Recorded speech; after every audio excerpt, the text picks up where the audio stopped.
Muchas gracias por este espacio para conversar sobre los pronósticos climáticos y la campaña 2026-2027.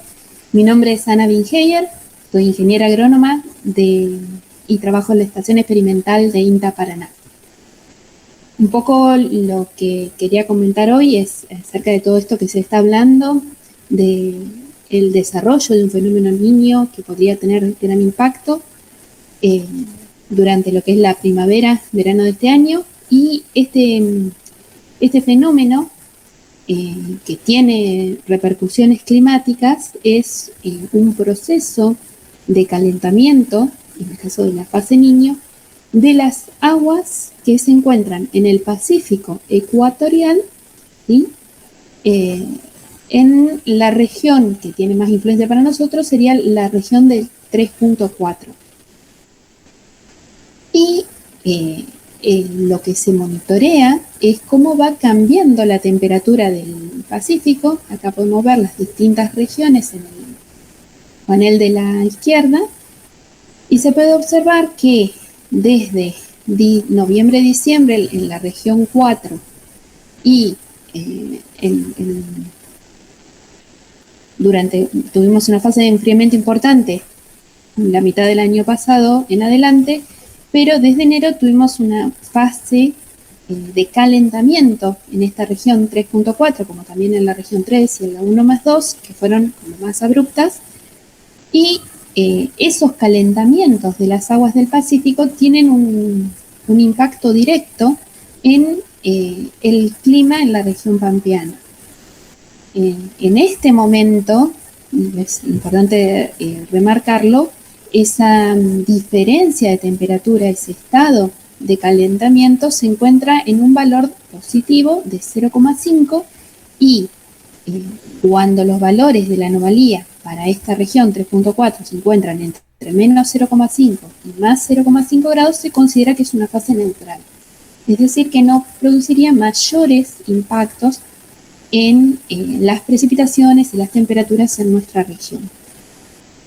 Ahora bien, hemos tenido noticias bastante importantes, sobre todo fines de abril, principios de mayo, mitad de mayo también, sobre la llegada de un super niño. Es decir, que esa tendencia que estuvimos viendo de calentamiento podría continuar y generar una anomalía muy importante en las aguas del Pacífico ecuatorial, resultando en situaciones climáticas de mayor anomalía, o sea, en eventos extremos en cuanto a precipitaciones se refiere.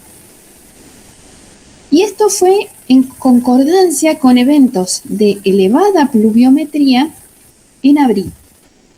Pero es importante poder separar estos eventos, ¿no es cierto? O sea, las anomalías que se observaron durante el mes de abril, que estamos hablando de anomalías muy importantes, o sea, en la escala que está mostrando el mapita, que es elaborado en conjunto entre el Servicio Meteorológico Nacional y el Instituto de Clima y Agua del INTA, lo que muestran son anomalías para el norte de la región, el norte de la Argentina, que van de 40 a 300% más de pluviometría.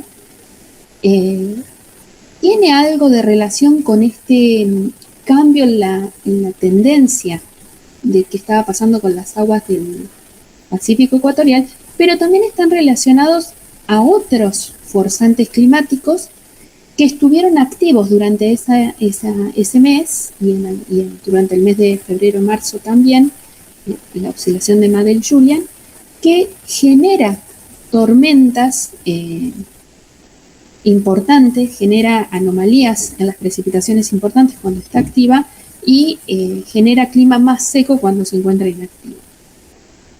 Pero es importante separar que lo que se está viendo ahora, los fenómenos que estamos viendo ahora, de vuelta, son de una situación neutral en lo que es las anomalías de temperatura del Pacífico ecuatorial, separarla de lo que se pronostica a futuro.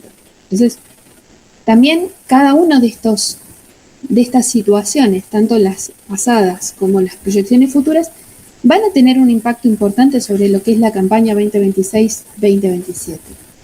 Esta anomalía de temperatura que tuvimos en abril, de precipitaciones que tuvimos durante el mes de abril, podemos verla de dos fases, de dos formas, ¿no?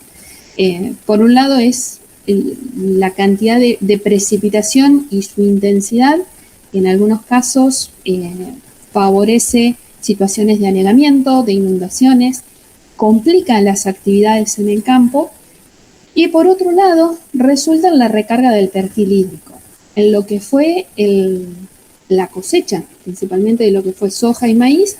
Hubo un retraso en las actividades de cosecha. El monitor de la Bolsa de Cereales de Buenos Aires muestra que para mitad de mayo, ¿sí?, soja se iba cosechando alrededor de un 60% de la superficie y el maíz solo un 32%, y sorgo también iba con poca superficie cosechada. Y hacia fines de mayo, que ya las precipitaciones se dieron, empezaron a secarse los suelos, siguió el avance de la cosecha de soja, sigue demorada la cosecha del maíz, sigue habiendo maíces en pie, y empezó la cosecha de trigo, es decir, que si bien tuvimos precipitaciones muy importantes en abril, que demoraron la cosecha, también permitieron la recarga y empezar a pensar lo que es la campaña de fina del 2026. Las reservas de agua útil las podemos encontrar en distintas fuentes de información. La Oficina de Riesgo Agropecuario en su página publica lo que son las reservas hídricas hasta el metro de profundidad para distintas situaciones de cultivo. En este caso, que se está viendo en esta imagen, eran las reservas hídricas de referencia al 17 de mayo, ¿sí?, a mitad de mayo, donde todavía vemos que había influencia de las precipitaciones de abril. Estamos viendo que para situaciones de cobertura de referencia, es decir, pastizales naturales, si hubiera implantado pastizales naturales que pueden evapotranspirar y estar activos, teníamos reservas. El verde oscuro es el más oscuro, son reservas óptimas; el verde intermedio, reservas adecuadas; el verde más clarito ya son reservas regulares. En general, para lo que es la región núcleo, teníamos buenas reservas de humedad. En algunos lugares de la cuenca del Salado, ya las reservas excesivas, situaciones de anegamiento. El norte de la provincia de Santa Fe todavía con algunos sitios con situaciones de anegamiento, pero en general una buena recarga del perfil. Ahora bien, para el 31 de mayo, es decir, 2 semanas después, casi poquísimas lluvias en lo que fue la región central, vemos cómo esas reservas para una situación de cobertura viva se van reduciendo. Todavía se encuentran en valores regulares, en algunos lotes, en algunas zonas se ve ya esta sequedad del horizonte superficial, pero sigue habiendo humedad en profundidad. ¿Qué pasa para los lotes que todavía tenían cultivos en pie, lotes de soja, lotes de maíz en pie?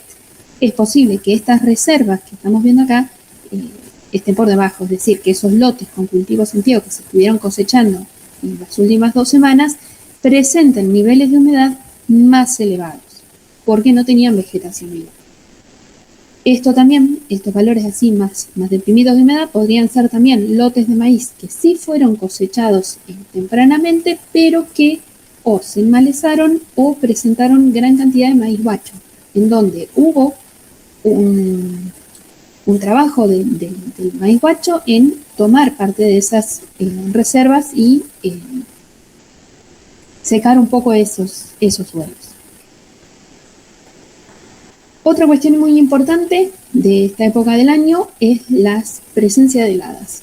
En el caso de las heladas, tenemos heladas meteorológicas, que son las que se miden dentro de la casilla meteorológica a 1,50 m de profundidad, y es la que generalmente reporta el Servicio Meteorológico Nacional en su sitio web, en la app. Y también tenemos las heladas agronómicas, que son las que se miden a nivel del suelo. a 5 centímetros sobre el suelo. Y la presencia de las heladas es importante para el desarrollo de los cultivos agrícolas y de la secuencia, y también de la campaña, porque tiene un impacto no solo en frenar el crecimiento de las malezas de primavera-verano que se puedan haber escapado, sino también el desarrollo de insectos. En el gráfico son más o menos la distribución de heladas agronómicas para lo que es la zona de Paraná. En algunas, yéndonos más hacia el oeste, podemos esperar que esa frecuencia de heladas se incremente un poco más, por ser un clima un poco más continental. Pero en general tenemos la mayor cantidad de heladas entre junio, julio y agosto. Luego disminuye bastante. En este caso, en este año, nosotros empezamos a observar las heladas agronómicas en el mes de mayo, ya que a lo que serían las distribuciones de las heladas, estamos en la presencia de un año normal de heladas agronómicas. Y la otra función o el otro factor importante que desencadenan las heladas es reducir o limitar tanto las tasas de descomposición de los rastrojos como de la mineralización de la materia orgánica del suelo.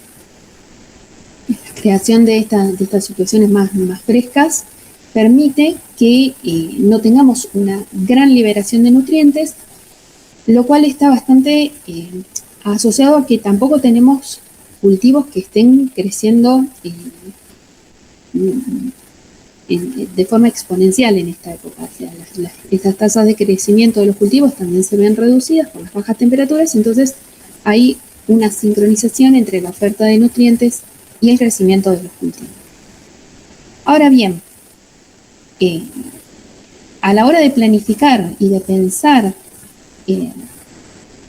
la rotación que sigue y cómo se ajusta, hay cuestiones importantes en donde esta información climática nos puede dar ciertas herramientas, no solo para plantear los objetivos que tenemos, ya sean objetivos productivos o objetivos de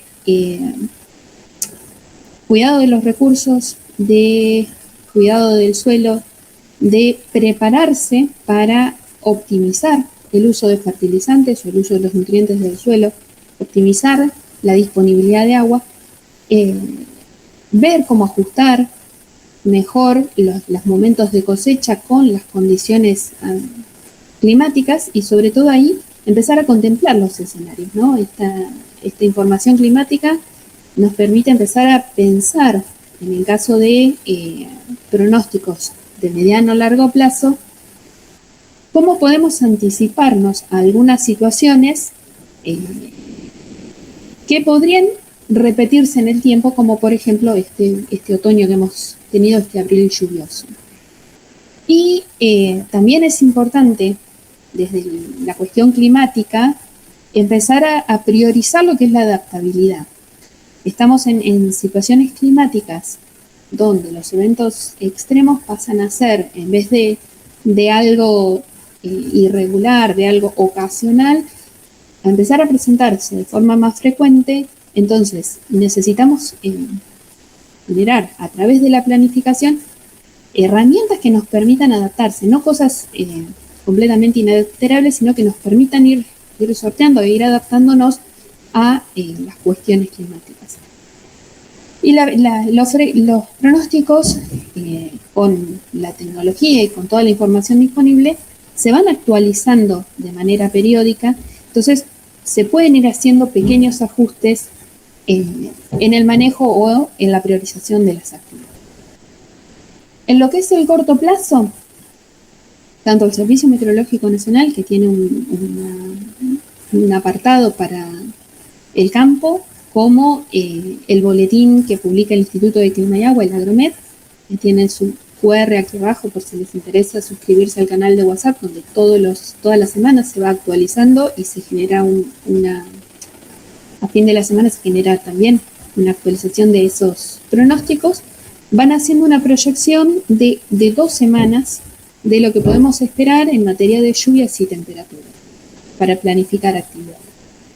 Ya a mediano plazo, tanto el Servicio Meteorológico Nacional en conjunto con el INTA generan el pronóstico climático trimestral de temperaturas y precipitaciones, y en este caso ya dos trimestres viene coincidiendo como sigue esta tendencia en precipitación, en donde para lo que es el trimestre junio, julio, agosto, se esperan que tanto la parte norte del NEA como la región de provincia de Buenos Aires, La Pampa y la Patagonia reciban precipitaciones superiores a las normales, en tanto que la región de Cuyo y NOA recibirían precipitaciones inferiores a las normales. Y para todo el país viene también esta tendencia de que las temperaturas en promedio podrían ser superiores a lo normal para todo el trimestre. ¿Qué son precipitaciones del rango normal? Que eso es importante, o sea, podría llover más, pero ¿cuánto es más? En estos dos mapas lo que estamos viendo son los rangos de las precipitaciones normales. El rango inferior en la izquierda, el rango superior en la derecha, y para lo que estamos hablando, que sería como la región centro, límites inferiores de precipitación, iríamos de 25 a 150 milímetros, viene en el este de Entre Ríos, y rangos superiores a los normales, estamos hablando de alrededor de 50 a 200 milímetros. Entonces estaríamos esperando que, si bien junio, julio son los meses que menos llueve, ya para agosto se esperaría que las precipitaciones, y eso de vuelta empieza a ser importante en la planificación de la rotación, de la oportunidad y de las ventanas en donde se podrían ir realizando las actividades. Lo que es respecto a las temperaturas, ese rango de temperaturas promedio superior a lo normal, tiene una importancia en lo que es el crecimiento tanto de las plantas como de los insectos y el desarrollo de enfermedades. De todos estamos hablando que se podría llegar a acoplar con situaciones de humedad superiores a las normales, y también tiene un impacto en lo que es la mineralización de nitrógeno del suelo, la liberación de los nutrientes de los residuos de cosecha. Entonces son condiciones que se van acoplando y que van a requerir estar más atentos a los posibles desarrollos, tanto de aparición de malezas como desarrollo de enfermedades y plagas en los lotes. Ahora bien, que la temperatura promedio se espere que sea superior a la normal no significa que no vaya a haber heladas. Seguimos esperando heladas. No tantas heladas como si estuviéramos bajo condiciones climáticas de años niña, pero sí se siguen esperando algunas heladas para lo que es junio, julio y agosto, dentro de lo que es el rango normal de heladas. Entonces es importante estar atentos de que estas temperaturas superiores a las normales no nos lleven a pensar que el invierno ya se terminó, que podemos sembrar antes de lo esperado, porque eso puede no solo ayudar a que el cultivo que estamos sembrando se desarrolle más rápido, sino también a poder exponer ese cultivo a una helada que ocurra en los meses de agosto, septiembre. Algo que es importante por ahí entender cuando se arman estos pronósticos y por qué van cambiando es que no solamente tenemos los fenómenos estacionales, con los que están más arriba, y los cuales por ahí nos fijan el rumbo del pronóstico estacional, que para nuestra zona, para la Argentina, hay dos fenómenos estacionales muy importantes, que son el fenómeno de la oscilación del Niño en el sur, en el Pacífico ecuatorial, y el dipolo oceánico en el Océano Índico.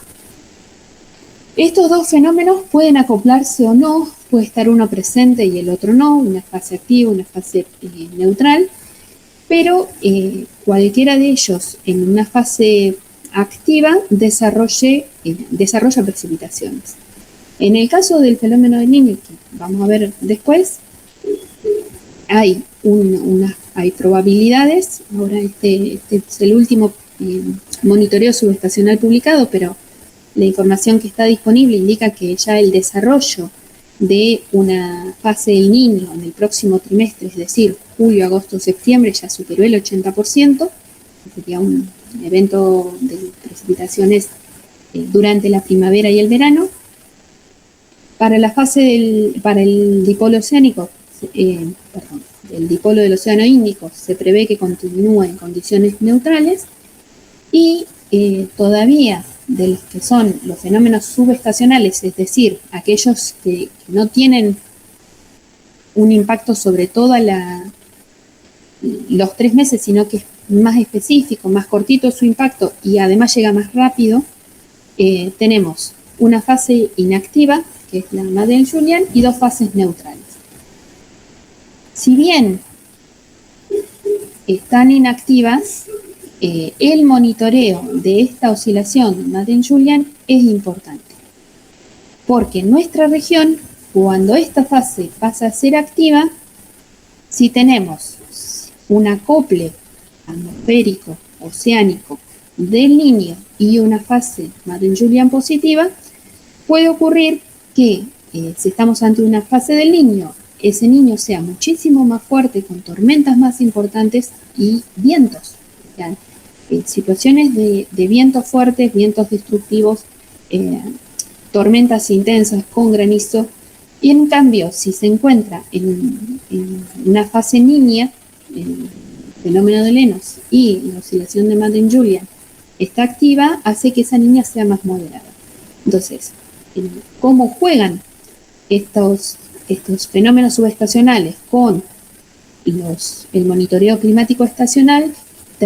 Genera cambios en esos pronósticos. Por eso, aunque se presente que podríamos tener o lluvias normales o lluvias superiores a lo normal, estos otros fenómenos subestacionales pueden terminar influenciando y cambiando el resultado final de lo que estamos observando. ¿Qué pasa con el fenómeno del Niño? Como hoy habíamos visto, desde enero, para la región 3.4, empezó una fase de calentamiento. Esa fase en abril empezó a ser positiva y hoy estamos en el límite de lo que sería entre una situación de niño neutro a una situación de niño si es que continúa calentándose, y la mayoría de los pronósticos, por cómo se ve lo que está pasando en las otras regiones, sugieren que va a seguir calentándose. Esa es la parte oceánica, ¿no es cierto? Después, ese calentamiento oceánico que ocurre se tiene que transformar en un impacto climático en nuestra región. Y es por eso que acá abajo está esta otra imagen, que es lo que muestra el índice de oscilación del sur, que es una forma de ver si hay ese acoplamiento o no entre la señal del océano y la señal atmosférica, si están acopladas. Cuando están desacopladas, por más que siga habiendo un calentamiento en el océano, nosotros no recibimos las lluvias. Cuando empiezan a estar acopladas, es decir, que vemos, en el caso de esta imagen, que entramos en la zona roja, donde el índice del SOI empieza a ser negativo y el índice en el océano empieza a ser positivo, eso significa que se están acoplando y podemos empezar a ver esos impactos de un año niño en nuestra región. Y esas probabilidades, como veíamos hoy, de que se seguía calentando, en lo que son los modelos que se utilizan para predecir qué es lo que puede pasar a lo largo de los trimestres, ya muestran que para el trimestre junio, julio, agosto, ya estaban por encima del 90% de probabilidades de desarrollar un año niño, y que eso se continúa, ¿sí?, al menos hasta febrero. Es decir, que las probabilidades de que tengamos este calentamiento en el Pacífico ecuatorial ya se establecieron y continuarían por unos cuantos meses. Ahora bien, que esto continúe, que cuando se habla de la intensidad de ese fenómeno niño, que tiene mucho que ver con cuánto se desvía del calentamiento regular, lo que se espera también que ocurra es que por lo pronto estamos en una situación, un rojo clarito, también para el trimestre que sigue, que sería la mayoría. Estamos hablando de un niño débil, hasta 1 grado centígrado de anomalía. Ya a partir de julio, agosto, septiembre, las categorías de niños moderados y niños fuertes o muy fuertes empiezan a aumentar. Entonces, es un monitoreo periódico que se va haciendo y cómo van a ir cambiando estas categorías a lo largo del tiempo. Esto no nos dice que va a llover una cantidad de milímetros más o menos, sino lo que nos da una idea es de que la probabilidad de que realmente llueva más o menos en un desfasaje de 3 meses desde que se mide hasta que nosotros lo observamos, porque esa es otra cuestión importante con este fenómeno, las chances aumentan a medida que la probabilidad de los grados de calentamiento, la anomalía sea mayor, y las probabilidades de que nosotros tengamos esa influencia también es mayor en la parte climática. ¿Y cómo se traduce eso sobre la precipitación a nuestra región? Para lo que es los años niños, o sea, cómo ha estado lloviendo en los años niños que hemos tenido en la Argentina, podemos observar que para octubre-noviembre, lo que son puntos azules es que la probabilidad de las lluvias abundantes sean mayores o igual al 50%. Que la probabilidad de que tengamos lluvias escasas se reduce. Esos son los puntos celestes. Y el gris son sin señal detectada. Entonces, para nuestra región tenemos puntos azules, puntos celestes, algunos puntos grises. Entonces, en general, en octubre y noviembre podemos estar esperando precipitaciones, lluvias abundantes, mayores o iguales al 50%. Cuando nos movemos a noviembre-diciembre, ya los puntos grises van desapareciendo, son más puntos azules. En donde antes teníamos puntos grises, empieza a haber puntos celestes, es decir, que tenemos probabilidades de que llueva más. Y cuando nos vamos hacia diciembre-enero, otra vez empiezan a aparecer más puntos grises.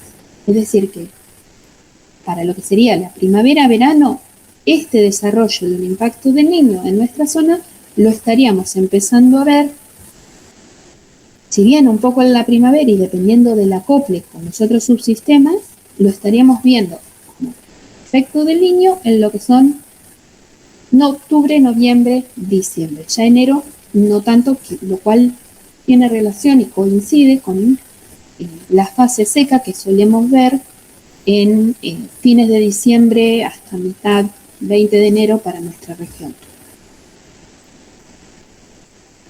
Este informe lo traje porque no sé si todos conocen el trabajo que realiza el Centro de Monitoreo Meteorológico y Climático de SAP.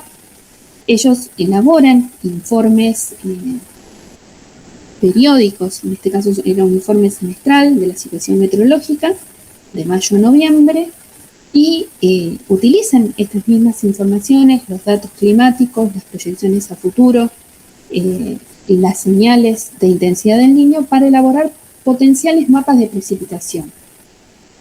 No hay que tomarlo como que va a ser así, pero sí es importante tomarlo como una idea regional de las distribuciones potenciales de las precipitaciones. Y en este caso vemos cuatro mapas de anomalías. Lo que es importante es anomalía mensual de la precipitación para agosto, septiembre, octubre y noviembre. Entonces, podemos ver que por ahí la primavera, agosto, no sería tanta las diferencias de temperaturas, y podríamos esperar en algunas zonas un poco más de precipitaciones, en algunas un poco menos, En septiembre sí estaríamos observando algo más de importantes precipitaciones hacia la zona de Uruguay. Octubre, quizás no tantas precipitaciones, más bien una anomalía quizás que negativa. Y noviembre sí sería como un mes importante de anomalías que se esperaría. Los mapas de hace un ratito, que les mostré recién, de la hora, están hechos con los promedios de los años mínimos, cómo han sido los años mínimos. Y estos mapas están hechos con no solamente esos promedios zonales, pero también las condiciones actuales. Entonces, por ahí es importante consultar este tipo de información, sobre todo para empezar a planear en esa rotación qué tipo de cultivares vamos a hacer, qué rotación estamos planeando. Y algo que no es menor es consultar también, bueno, y un poco más allá, que estamos pensando para lo que va a ser el otoño del año que viene, ¿no? Porque en ese mapa de lo que se espera de la señal del niño, hasta febrero se esperaba que esas probabilidades de niños se mantengan altas. Eso significa que la señal climatológica que nosotros estaríamos recibiendo en abril tiene mucho que ver con esa señal de diciembre, enero, febrero que estaría teniendo el Pacífico ecuatoriano. Entonces, ¿qué pasa cuando hay una señal de niño en abril-mayo y en mayo-junio? Otra vez tenemos que para la mayor parte de nuestra región tenemos puntos azules y celestes en donde se esperan precipitaciones abundantes en lo que sería la época de cosecha de nuestros cultivos de gruesa. Entonces, agua no estaría faltando para generar biomasa, para producir muchas raíces, para generar una buena situación para el suelo. Estamos en una situación donde tenemos un perfil recargado, donde por ser un año niño para lo que es la región centro tenemos menos riesgo de heladas tardías, pero tenemos más días nublados. Y esta cuestión de más lluvias también implica mayor cantidad de días nublados, mayor humedad en el ambiente, sobre todo a nivel de suelo, estas mañanas con rocío, y donde las temperaturas no serían tan bajas o podríamos esperar situaciones de temperaturas un poco por encima de lo normal. Y estas son condiciones que favorecen el desarrollo de algunas de las enfermedades, tanto para lo que es el cultivo de trigo o las avenas o algunos cultivos de cobertura, como también podrían tener un impacto importante en lo que es los cultivos de gruesa pensando en el otoño.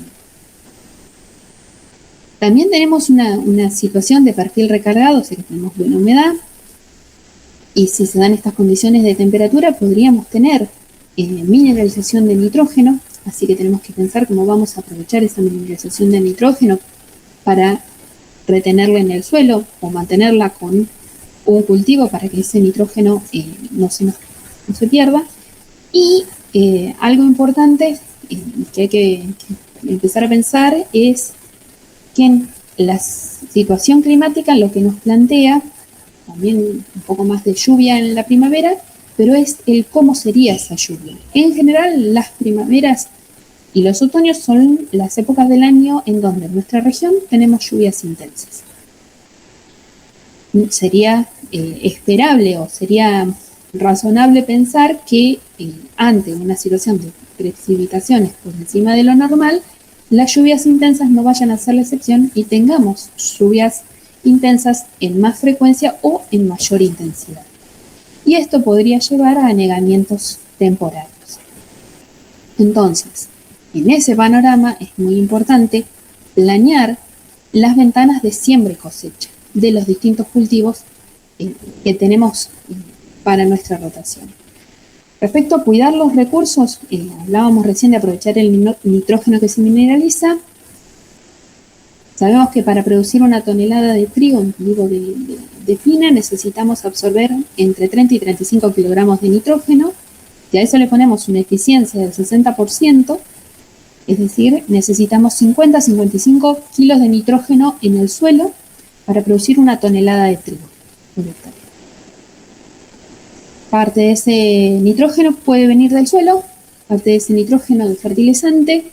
Este clima de otoño-invierno favorecería la mineralización, pero es importante saber cuánta materia orgánica tengo, cuál fue el cultivo antecesor, cuántos nitratos ya tengo en el suelo para poder optimizar ese nitrógeno que ya tengo, ese nitrógeno que se podría mineralizar, y ver en qué momento esperaría yo tener esa mineralización de nitrógeno y cómo me coincide o no con el momento en que el cultivo lo necesita absorber.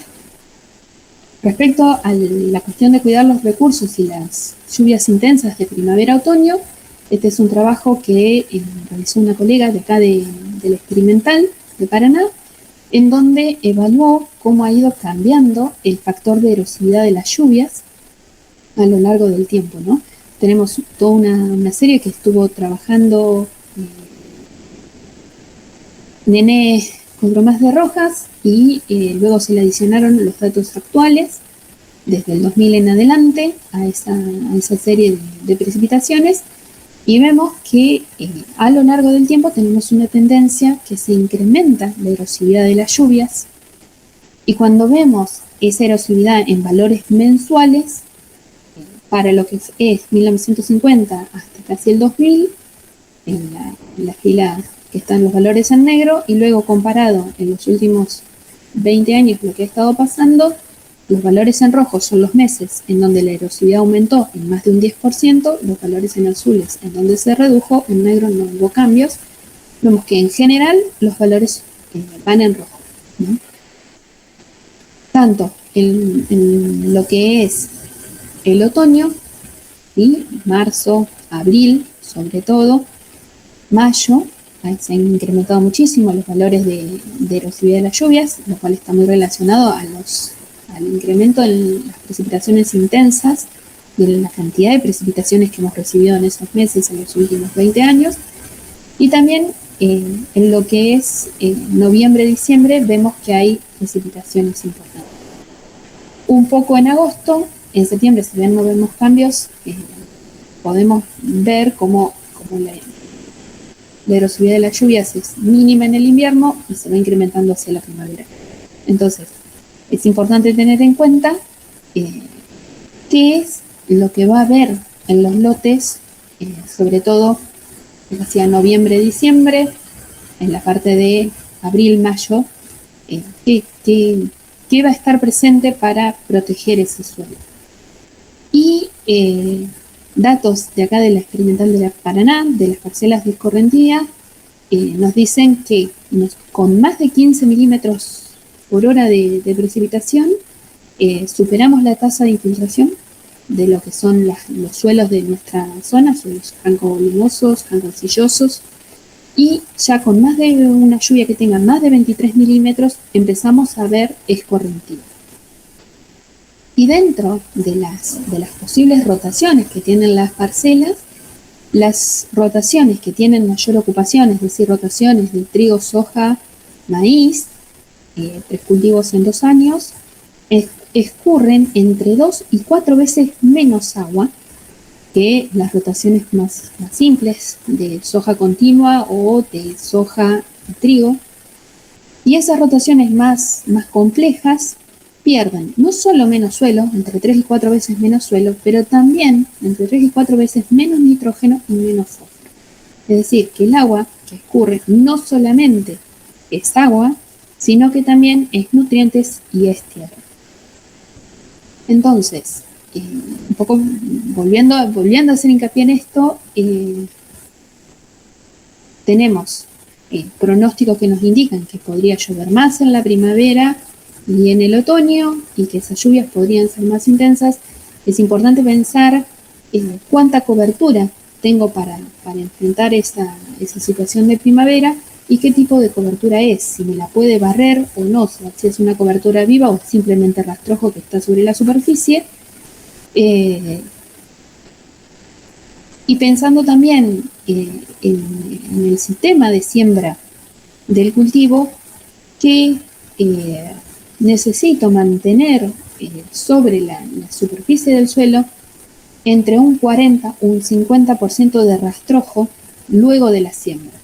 Es decir, que exponer el suelo a través de labranzas no sería una buena opción para el año climático que se presenta. Es más, pensando en lo que es una siembra de maíz, tener una exposición del suelo con pronósticos de lluvias intensas que podrían ser luego de la siembra del maíz, podrían resultar en planchado de suelo y en situaciones comprometer el stand de plantas. Ahora bien, ¿cómo nos ajustamos a las ventanas? Generalmente se planea al revés, pero algo que nos está obligando a hacer la situación climática es cuándo quiero y puedo cosechar, ¿no es cierto?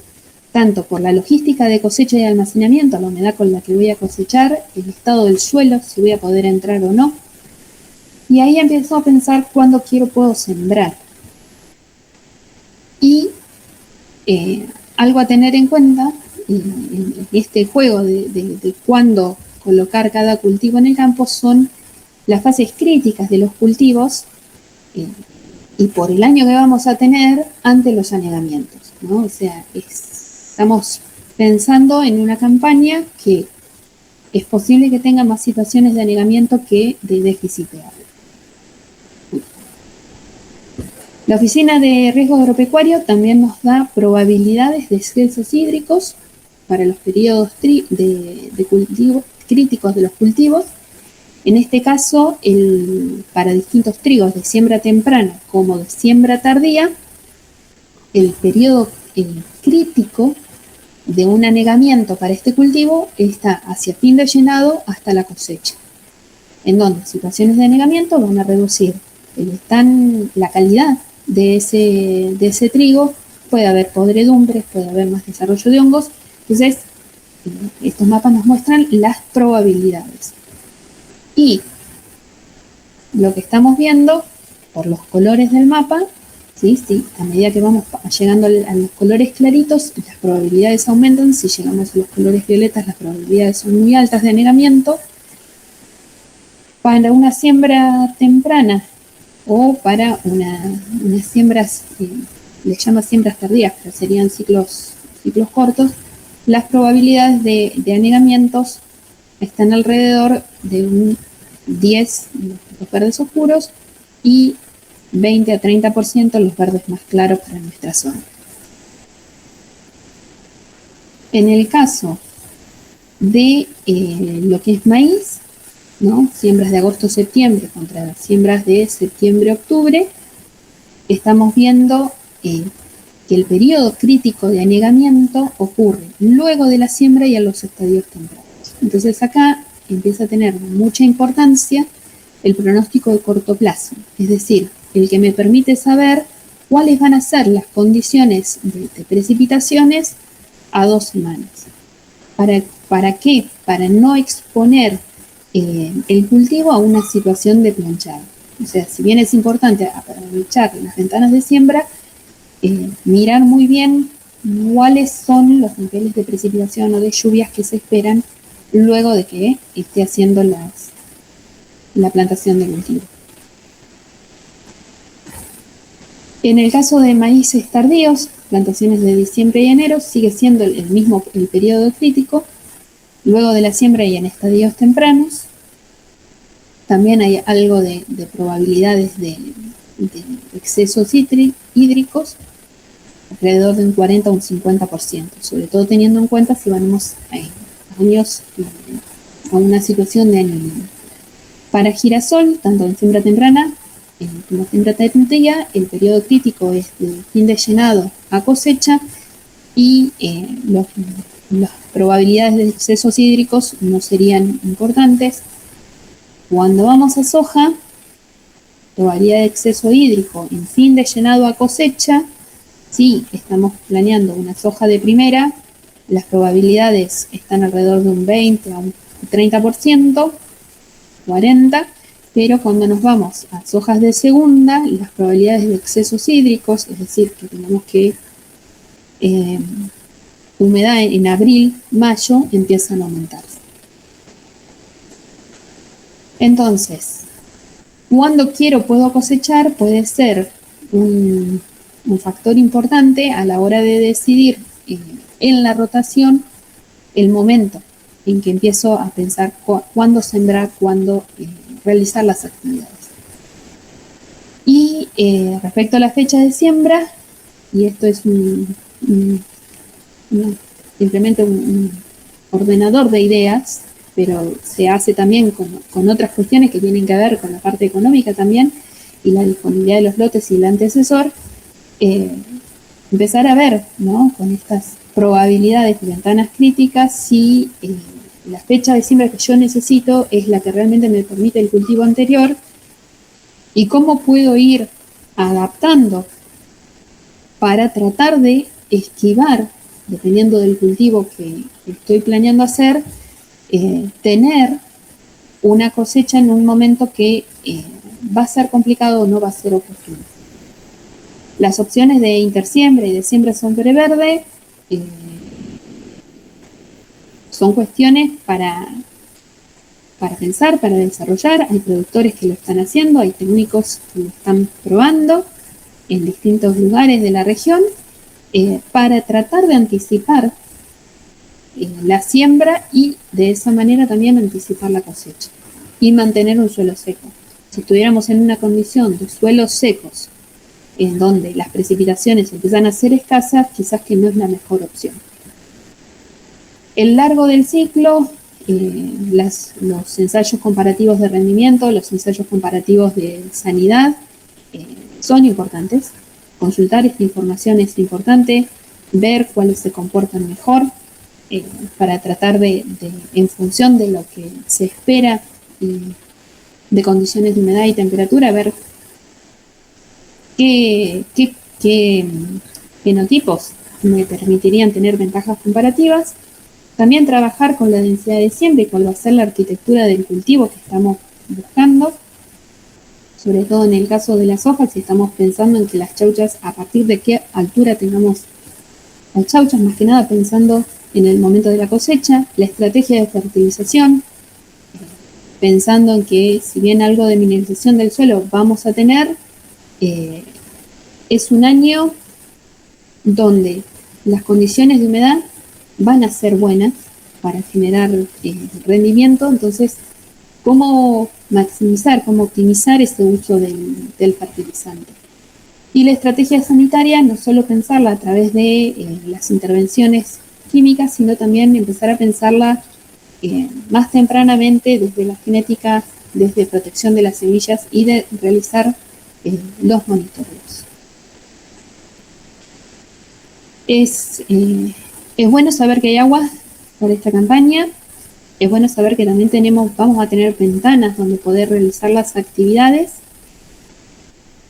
pero también sabemos cuáles son nuestros lotes bajos, también sabemos los lotes que son complicados, y lo más importante es que tenemos buenos técnicos en la zona que saben buscar la información, que saben consultarla y que pueden aprovechar las ventajas que brinda climatológicamente este año para generar rendimientos. Les vuelvo a dejar el QR de la página al boletín agrometeorológico que genera el Instituto del Clima y Agua, para que lo tengan como herramienta para consultar. Muchísimas gracias.